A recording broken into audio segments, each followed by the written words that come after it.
conservative direction, but really it's not even conservative. It's simply common sense and preparing the war fighter to do their job. And you could relate this too, as Secretary Hegseth also mentioned in the speech. It's the tiny things. It's the cracks in the window. It's the policing theory that if you let the little tiny pieces of crap go through, then you're going to have a bigger problem on the other end. It's people like J.B. Pritzker and Brandon Johnson who ignore the victim domestically, but would rather allow people released onto the street with rap sheets who are averaging violent crimes at 2.5 per year. Letting them out on the street rather than getting rid of the illegal alien who's repeatedly offended. So whether it's domestic or foreign, uniformed, principled guards have a duty to protect the homeland, to protect the Constitution, and that clear mission is laid out with all of the leadership now in the military. There's nothing confusing. These generals and admirals do not have to worry about appropriately punishing lower ranks based on fear of the top civilian command saying, oh, well, I'm a woke moron, so therefore, like General Stanley McChrystal was a good example of that in the Obama administration, having to resign his command because he was trying to get the truth out on what civilian leadership was doing to the military and weakening the American ethos. And what a sight that is to see. These generals of all different ranks, all perfect haircuts, I think, for the Secretary of War would mention there, and admirals from the Navy. An exciting time to see an American war spirit that's unlike any other, and that's how you ultimately have the utmost defense. It's to make your enemies believe that they might just follow through on their word and defend the homeland, as these gentlemen and ladies are prepared to do. Some of the finest military minds in world history, and they happen to be serving Old Glory on full display there as they wait for their commander-in-chief. It's inspiring this morning. So look, Tuesday, September 30th, 2025, military leaders from around the world stationed in countless different bases being called back in a historic day that we have not seen this leadership aligned all together in one room at Marine Base Quantico in Virginia, perhaps since World War II. I have to look into my military history for that, but I know this has been a very long time that this has not been the case, even in wartime, to have so many leaders in the military together in one room, including the General Chairman of the Joint Chiefs of Staff, Raisin Kane, and Secretary Hegseth, and the Commander-in-Chief, President Donald Trump, at 9:20 on the East Coast. President Trump is in the House and ready to address military leadership. It's you never necessarily say it's tough to follow President Trump, which it always is if anyone does follow President Trump. I can remember a Turning Point USA conference back in 2019 when Ben Shapiro was the keynote speaker, and he aptly, almost smugly said, but I'm a big fan of Ben's, but he said, oh, I get to keynote right after President Trump spoke, because he spoke in the afternoon at the West Palm Beach facility down there in the free sunshine state of Florida. But this will be quite a speech to follow, as Secretary Hegseth having his patent moment, the American flag in the background, draped with the presidential seal, the Pentagon flag, also all the flags depicting our 6 branches of the United States military, including that of the United States Space Force, a department of or key department within the United States Air Force, as President Trump has changed the military for the better. I was actually looking up during the speech age limits now in the military branch, in case you're interested in joining, because all of the woke nonsense is gone. As long as you do the 2 PT tests during the year, it looks like you have the opportunity to serve in America's military, whether that be regular and full-time to National Guard and militia. A great thing to see that numbers are going up because of the merit-based movement within the military. So the Army now 17 to 35, Marine Corps 17 to 28, Navy 17 to 41, Air Force 17 to 42, Coast Guard 17 to 41, and Space Force 17 to 42. Now, professional roles can include unique roles such as healthcare or ministry may extend the age limit in some branches, especially when it comes to chaplain roles and services, because our good fighting force does need that spiritual commitment again, and it's good to see that spiritual commitment from our Secretary of War and, again, the President of the United States, who often invoking the name of Jesus Christ, our Lord and Savior. This is his nation, and we saw that back on September 21st with countless leaders within the cabinet speaking about the name of Jesus in honor of Charlie Kirk. Vice President J.D. Vance stating on that as well, I've never spoken so much on Jesus in the last couple of weeks in my public life, and I'm sure these leaders would aptly add to that as they are prepared to listen to their commander-in-chief moments from now. Now, the other big news today is the potential government shutdown. We went through some of that with President Trump's truths and the jest he had this morning regarding the Senate Minority Leader, the House Minority Leader as well, who are once for keeping the government open regardless, just to make sure that people like this get funded, people in full-time military, people in ICE, the vital workers in our government who need to continue the mission of defending the homeland. That's why you keep this government open. But the Democrats want $1.5 trillion for the funding of illegal aliens for health care. And they're willing to shut down the entire government over it. Not sure what their strategy is. But let's go there live now to Marine Base Quantico. Well, you've heard from me. So now it's the main event, our Commander-in-Chief. I have the privilege every single day of watching him put America first, of ensuring that our warfighters have everything they need. His compass is clear. He's easy to follow because you know he has our back. I was thinking backstage, the man who was the Commander-in-Chief when the War Department was created was George Washington. The man who was president when the War Department was reestablished is President Trump. And when he found out about this gathering of senior leaders, he said, I would be honored to come in order to address and thank the incredible Americans who defend our nation. He has a heart full of gratitude and love for what you do, and we get a chance to see it every day. And I'm honored that this morning you all firsthand get to see it as well. So, ladies and gentlemen, join me in welcoming the 45th and 47th President of the United States, our Commander-in-Chief, Donald J. Trump.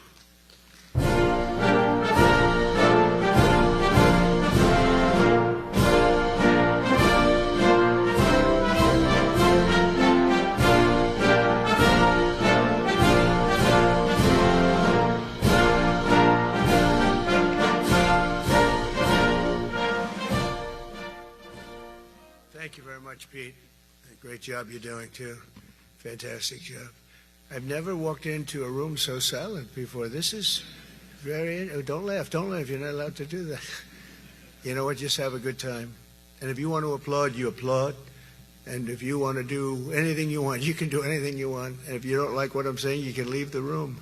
Of course, there goes your rank. There goes your future.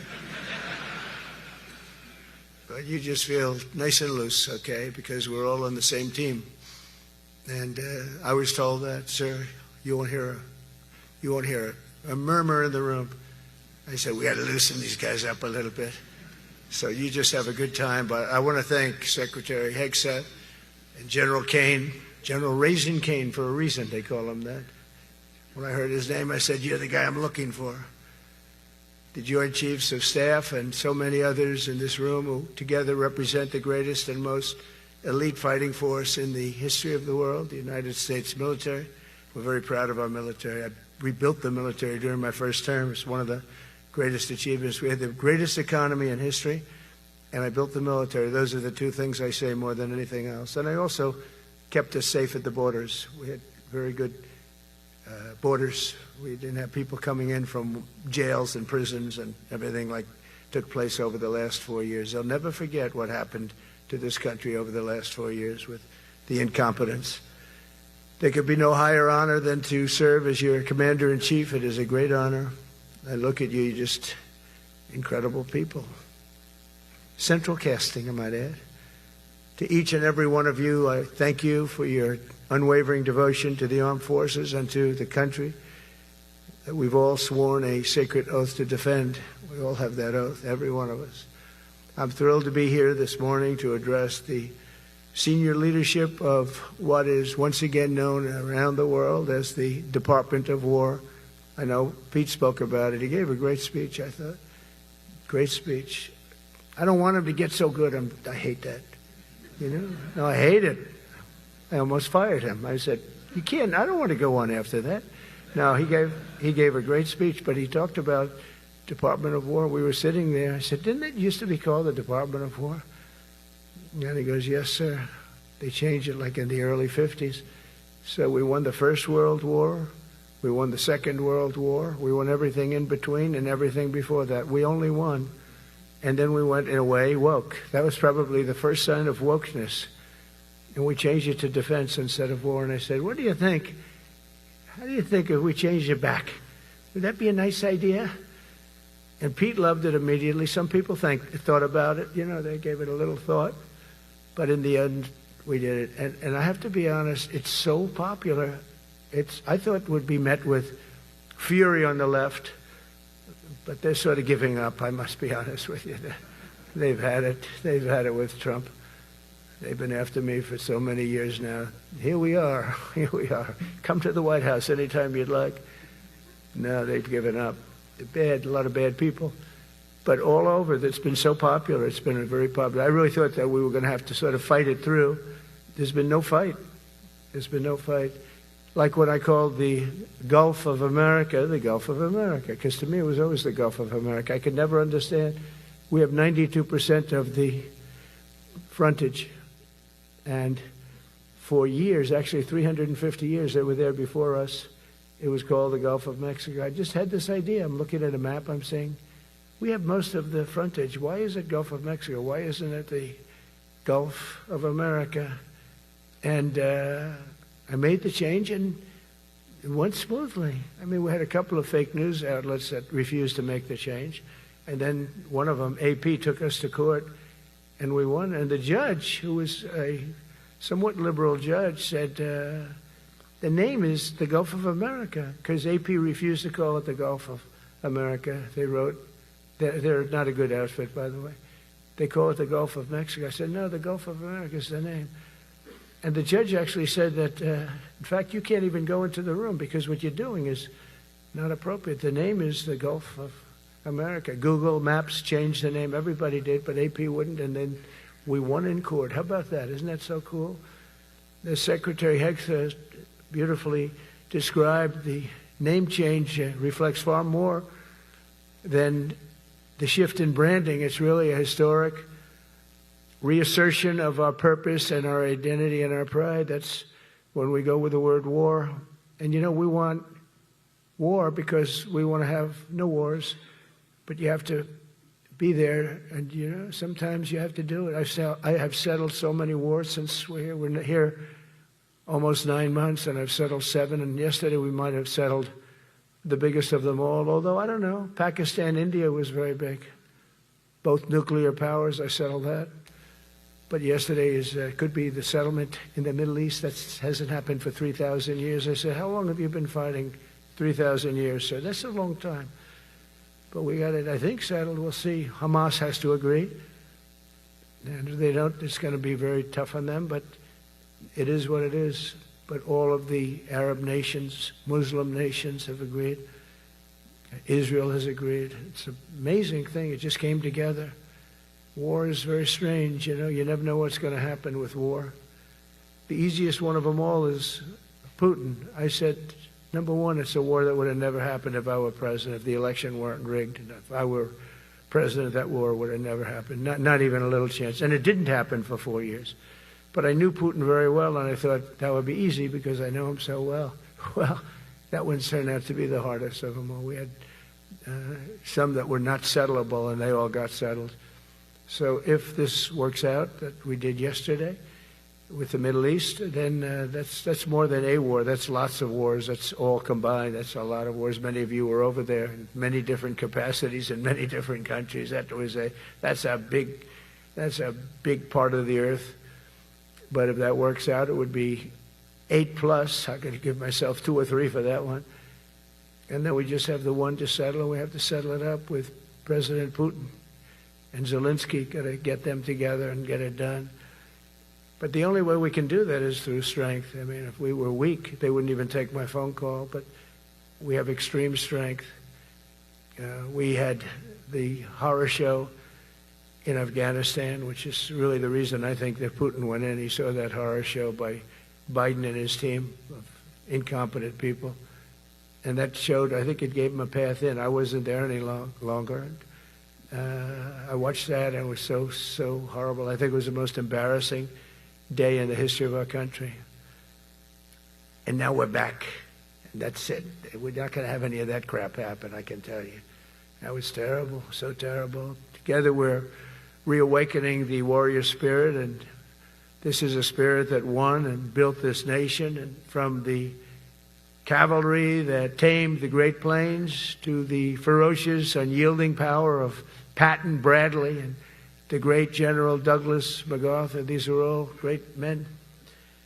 In this effort, we're a team, and so my message to you is very simple.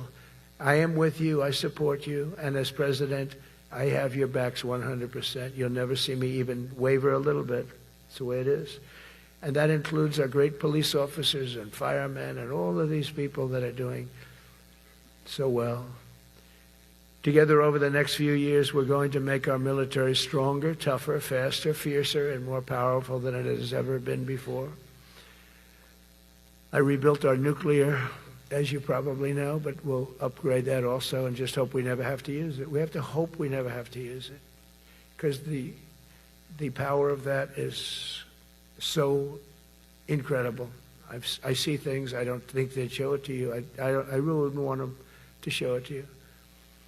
But when you see the result of what's left, you never want to use that. Never, never, ever.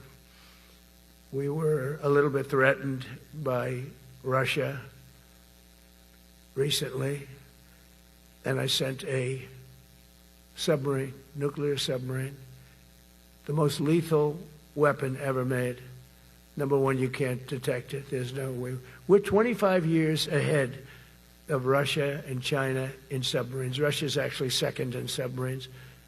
China's third, but they're coming up. They're coming up. They're way lower in nuclear too, but in 5 years they'll be equal. They're coming up. And you don't have to be that good with nuclear. You could have 1/20th what you have now and still do the damage that would be, that'd be so horrendous. But I announced that, based on his mention of nuclear, and it was really a stupid person that works for him mentioned the word nuclear, I moved a submarine or two, I won't say about the two, over to the coast of Russia, just to be careful, because we can't let people throw around that word. I call it the N-word. There are 2 N-words, and you can't use either of them. You can't use either of them.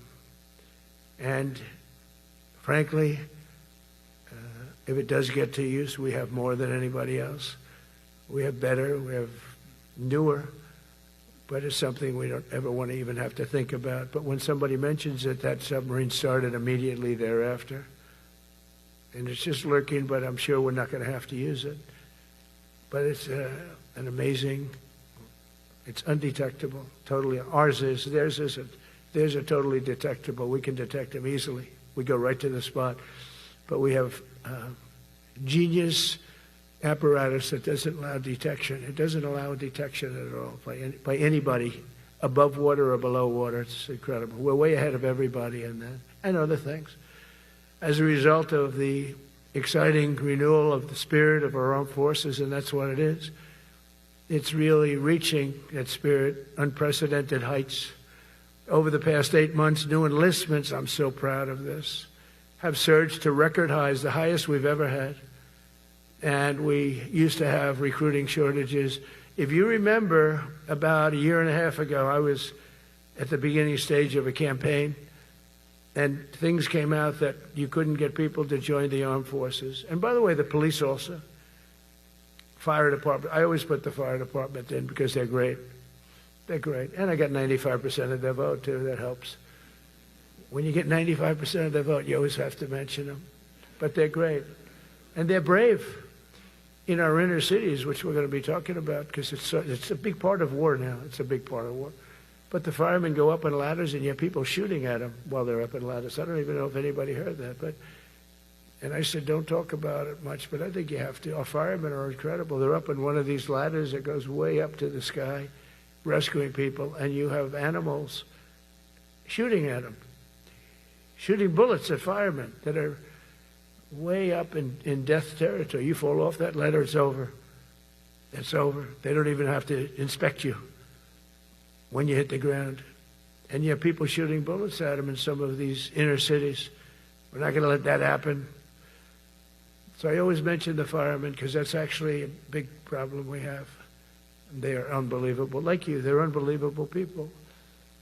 For the first time on record in 2025, the Navy, Air Force, and Space Force all met or surpassed their recruiting goals 3 months early. That never happened before. And the Army did even better. Congratulations, Army. They met everything. And these were the highest standards because we're making it larger. So these were much higher standards than you had 4 years ago, 3 years ago, during the sleepy Joe Biden era. And the Army did it 4 months early. And you remember, a year and a half ago, they said the big stories that we're way behind with the Army, Air Force, the Navy, the Marines. We're way behind, Coast Guard. And even Space Force. I love Space Force because that was my creation. You know, when you create something, I love it. And the people we put in there were good. I got that right. We put in great people initially, and we've really dominated. We really dominate in that sphere now. We're way behind China and Russia, and now we dominate. Space Force turned out to be a very important thing. I said from the beginning, you know, when Biden came into office, he wanted to terminate it. He said, and this thing called Space Force, so we could get rid of that. And he got hammered by the people in this room for even suggesting it, because it's very important, one of the most important. And as time goes by, it'll get more and more important. But we're now at 106% of our recruiting targets for the year, and that's the best in far more than a generation. And for the Marines, morale is so strong that the Marine Corps will meet its 2026 retention targets before the end of October, which never happens. And that's the earliest it's ever happened in the history of our country. And it makes you feel good, you know. I felt guilty. I'd go make a speech in front of never people like you. You are the leaders. But people, soldiers. And I felt embarrassed because there'd be stories about, you know, we couldn't fill up our Army, Navy, Air Force. We couldn't fill them up. And it was headlines. It was during Biden's 4 years. The auto pen. I call him the auto pen. It's, how would you like to have your thing signed by an auto pen? You know, when I have a general and I have to sign for a general because we have beautiful paper, the gorgeous paper, I said throw a little more gold on it. They deserve it. I want the A paper, not the D paper. We used to sign a piece of garbage. I said, this man's going to be a general, right? Yeah. I don't want to use this. I want to use the big, beautiful, firm paper. I want to use the real gold writing when you talk about the position, and they're beautiful. And, but how would you like to have that where some kid sitting in the back office is having it signed with an auto pen? I thought about it, and I thought about you people first, admirals, generals. I said, somebody works this. his whole life, he gets into maybe the academies or wherever, but however you got there, and you go through years of work, and now you become an admiral or a general or whatever. And when you do, the President of the United States signs your commission, as you know, and that commission is beautifully displayed. And I sign it. Actually, I love my signature. I really do. Everyone loves my signature. But I signed it very proudly, and I always think to myself, how can you have an auto pen sign this? It's just so disrespectful. To me, it's just totally disrespectful. And it turned out that almost everything he did was signed by auto pen, except for when he gave his son, Hunter, pardon. He signed that one. And that's actually the worst signature I've ever seen. That was the bad. The auto pen looks much better.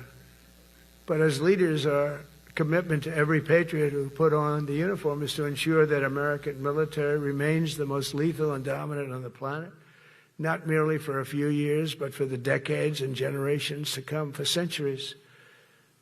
We must be so strong that no nation will dare challenge us, so powerful that no enemy will dare threaten us, and so capable that no adversary can even think about beating us. And we've had it recently. I had India and Pakistan were going at it, and I called them both. And in this case, I used trade. I'm not going to trade with you. You start two nuclear nations, big nuclear. And no, you cannot do that. I said, yes, I can. You go into this freaking war that I'm hearing about. You know, actually, they just shot down 7 planes. 7 planes, it was starting. There's a lot of bad blood. And I said, you do this, there's not going to be any trade. And I stopped the war. It was raging for 4 days, but that was just the beginning. And we stopped it. It was a great thing. And the Prime Minister of Pakistan was here, along with the Field Marshal, who's a very important guy in Pakistan. And he was here 3 days ago. And I didn't even realize it as beautiful as he said it, but he said that to a group of people that were with us, 2 generals, but a group, he said, this man saved millions of lives because he saved the war from going on. And that war was going to get very bad, very, very bad. President Trump saved millions and millions of lives. That was a bad war. And I was very honored. I loved the way he said it. Susie Wiles was there. She said that was the most beautiful thing. But we saved a lot of them. Saved a lot of them. Even in Africa, we saved the Congo with Rwanda. They've been fighting for 31 years, 10 million people dead. I got that one done. And very proud of it. So if this works out, we'll have 8 in 8 months. That's pretty good. Nobody's ever done that. Will you get the Nobel Prize? Absolutely not. They'll give it to some guy that didn't do a damn thing. They'll give it to a guy that wrote a book about the mind of Donald Trump and what it took to solve the wars. And he'll get the Nobel Prize will go to a writer. No, but well, let's see what happens. But it's be a big insult to our country. I will tell you that. I don't want it. I want the country to get it. But it should get it because there's never been anything like it. Think of it. So if this happens, I think it will. I don't say that lightly because I know more about deals than anybody. This is what my whole life was based on. And they can change, and this can certainly change. But we have just about everybody. We have one signature that we need, and that signature will pay in hell if they don't sign. I hope they sign for their own good and we create something really great. But to have done 8 of them is just like such an honor. And then we have Putin and Zelensky. The easiest one of them all. I said, that one I'll get done. I thought that was going to be first. The others were much harder, some of them. Azerbaijan this was going on for 36 years. They said, it's not solvable, sir. Don't do it. I said, I will do it. I will do it. And I got on the phone with the 2 countries. They were great. They were great. I knew immediately. I knew as soon as I started talking to them, we're going to solve that war. We did. Now they're so happy. Now they're friends. One said he's been president for 32 years, 22 years. He said, for 22 years, I did nothing but kill his people. They were in the room together at the Oval Office. And they started off spread like this. They have the beautiful Resolute desk. And one was here, and one was here.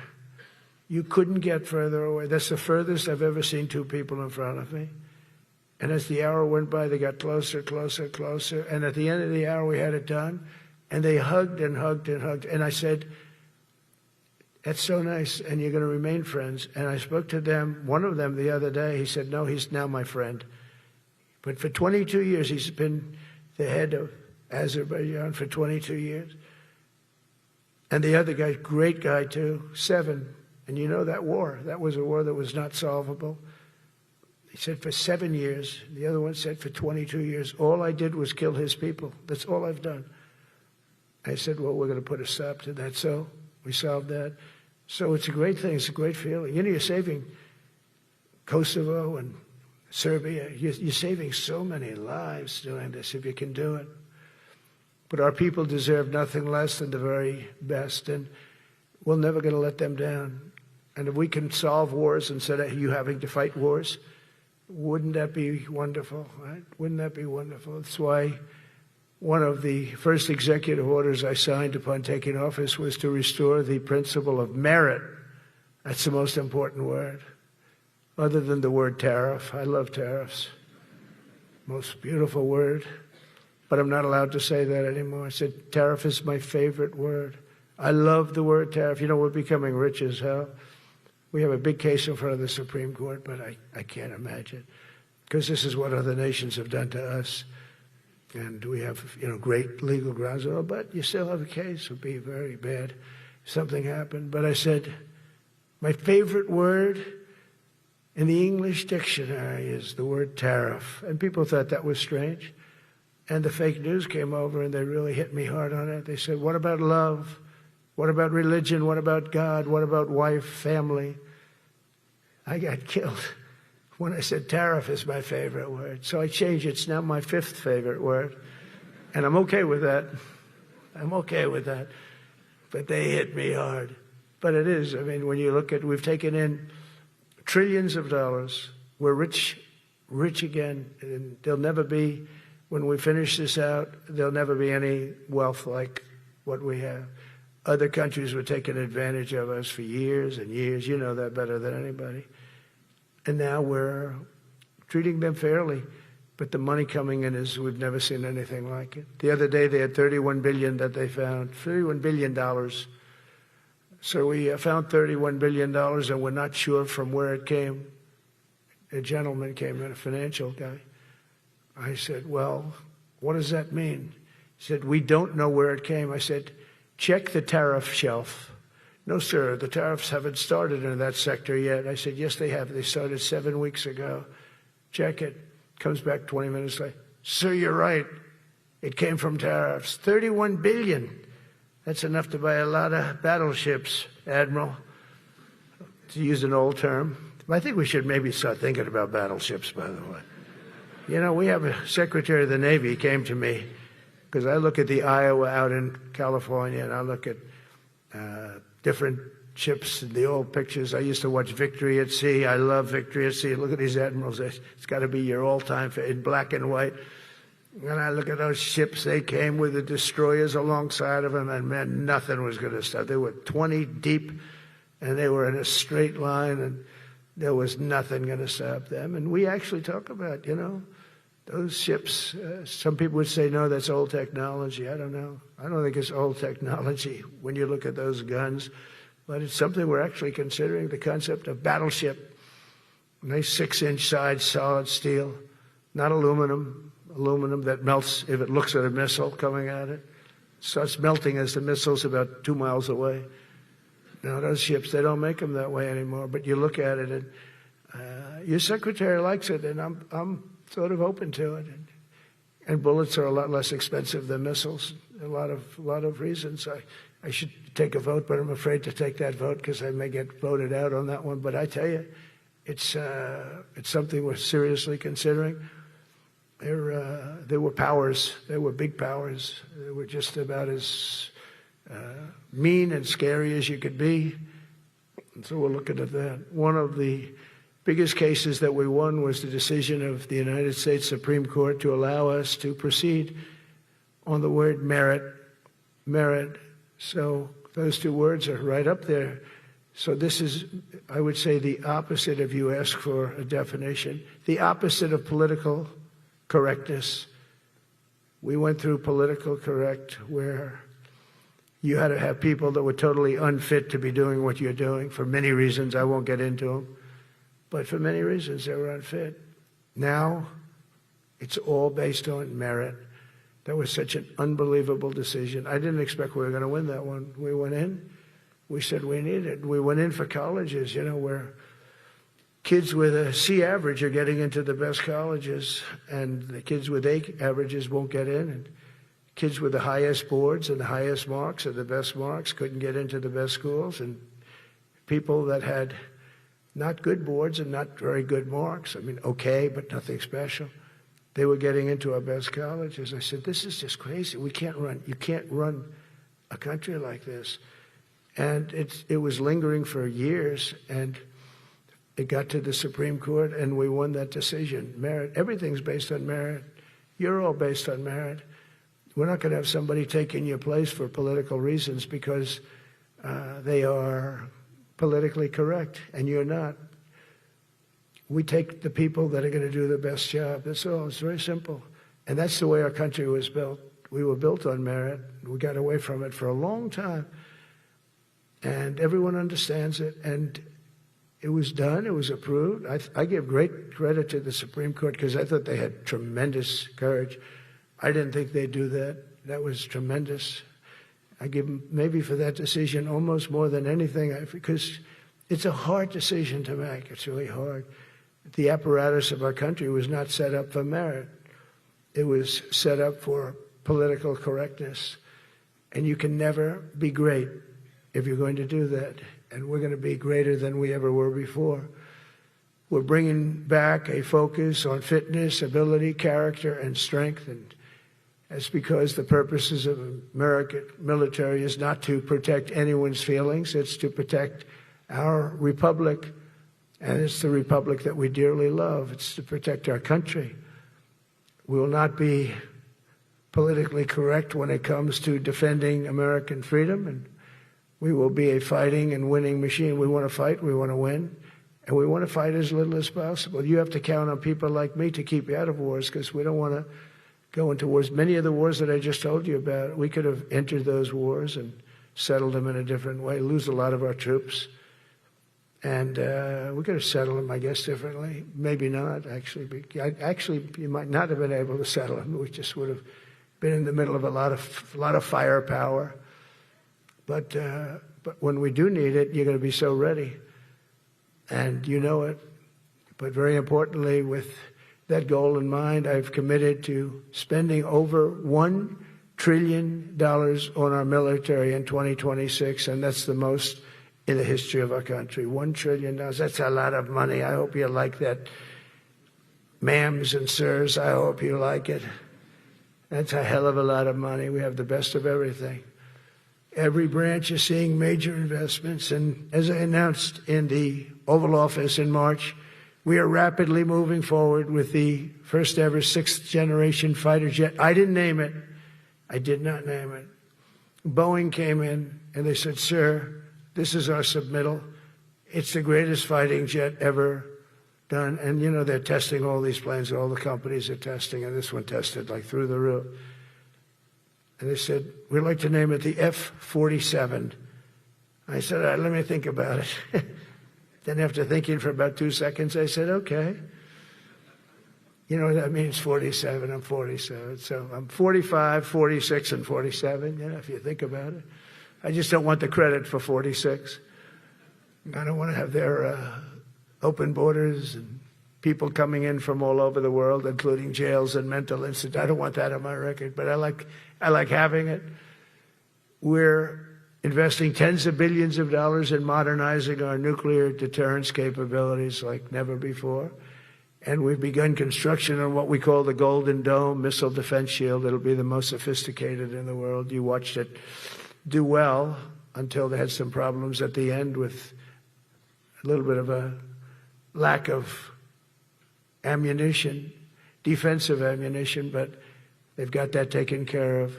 But I tell you, it's what we're doing is so good, and we deserve it. You know, we help other countries with it. We don't have it ourselves. And Canada called me a couple of weeks ago. They want to be part of it. To which I said, well, why don't you just join our country? You become 51, become the 51st state, and you get it for free. So I don't know if that made a big impact, but it does make a lot of sense. It actually makes, because they're having a hard time up there in Canada now, because as you know, with tariffs, everyone's coming into our country. We have more investment than we've ever had before, $17 trillion coming in. As an example, in 4 years, Biden didn't have $1 trillion. We have 17 trillion more than that in 8 months coming in. And they're coming in from Canada, Mexico, from Europe, from all over. AI, auto plants. Everybody's coming back to the United States. Under my budget, we will be expanding the U.S. Navy by at least 19 ships next year, including submarines, destroyers, assault ships, and more. And it's going to be much more than that as we go along, because we basically don't build ships anymore. We do build submarines, but we don't build ships. Do you know in the Second World War, they were freighters and different types, but we were doing a ship a day, and now we don't do ships. And I'm not a fan of some of the ships you do. I'm a very aesthetic person, and I don't like some of the ships you're doing aesthetically. They say, oh, it's stealth. I said, that's not stealth. An ugly ship is not necessary in order to say you're stealth. By the way, the B-2 bombers were incredible. That is stealth. They went into that. I was with General Kane and Pete were we call it the war room, but we're watching them go in, and they were totally untouched. They were not seen. They were literally not seen. They dropped their bombs. They hit every single one of them, hit its target. It was total obliteration. CNN, when we came back, fake news CNN, oh, their camera just went off. Look, you know, their camera, every time I mention them, they turn the camera up because it's never good. They say, this is a problem. But I don't blame them. You're better off keeping it off. But they have some scammer reporter who started saying, without any knowledge, that he may not have hit the targets as well as they thought. It may not have been obliteration. He did hit the targets. You know, they got to give us a little credit, right? It was obliteration, it turned out. The Atomic Energy Commission said it was obliteration. They had, not only did they hit the target, they had these chutes. And think of this here. Way up in the sky, there was no moon. It was dead dark. You couldn't see a thing. You couldn't see them. But they had, I guess, a beam going right into these chutes. Every single one of those bombs went right down those chutes into a granite mountain. I think it's the last time they're going to build air chutes. They had these air chutes that were nice, beautiful. They were meant for us.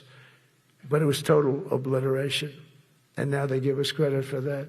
But these people were phenomenal. I tell you, for the Air Force people here, you can be very proud. That B-2, we just ordered a lot of new ones and updated ones, but I'd take the other ones. Let me tell you, they couldn't have worked any better. So they flew for 37 hours total, back and forth, no stops, no nothing. We had 52 tankers loading them up, and that's a job I wouldn't necessarily want too much, flying a tanker loaded up with hundreds of thousands of gallons of fuel. I don't know if I'd do that job. I asked the question, what happens if it gets hit? Sir, you don't want to know about that, right? I don't want to know about that. But those guys, they just hear us. They're incredible. I had them all to the Oval Office. We had the B-2 pilots and a lot of the people, even the people that took care of them, the maintenance people, just as important. We had them all to the White House, gave them a big party on the lawn, brought some of them into the Oval Office. But on top of all this, we'll deliver a hard-earned pay raise of 3.8% to every soldier, sailor, airman, Coast Guardsman, Space Guardman, and Marine, something you weren't getting from the past administration. They did not treat you with respect. They're Democrats. They never do. Not only are we rebuilding our great strength, but for the first time in years, my administration is actually using that strength to defend the core and vital interests of America. And very simply, we are putting America first. And I have since I've been elected. I've always put America first. It's sort of simple, you know, when you think. My campaign was run on common sense, and we did great. We got the highest numbers ever received in terms of districts, they have it broken up, 2,500 versus 525. We won every swing state. We won the popular vote. We won everything. We won everything. You have to take a look at the map. It's almost entirely red, except there's a little blue line on each coast, and I think that's going to disappear too. We did really great, and part of it is because of our success with the military, the rebuilding of the military.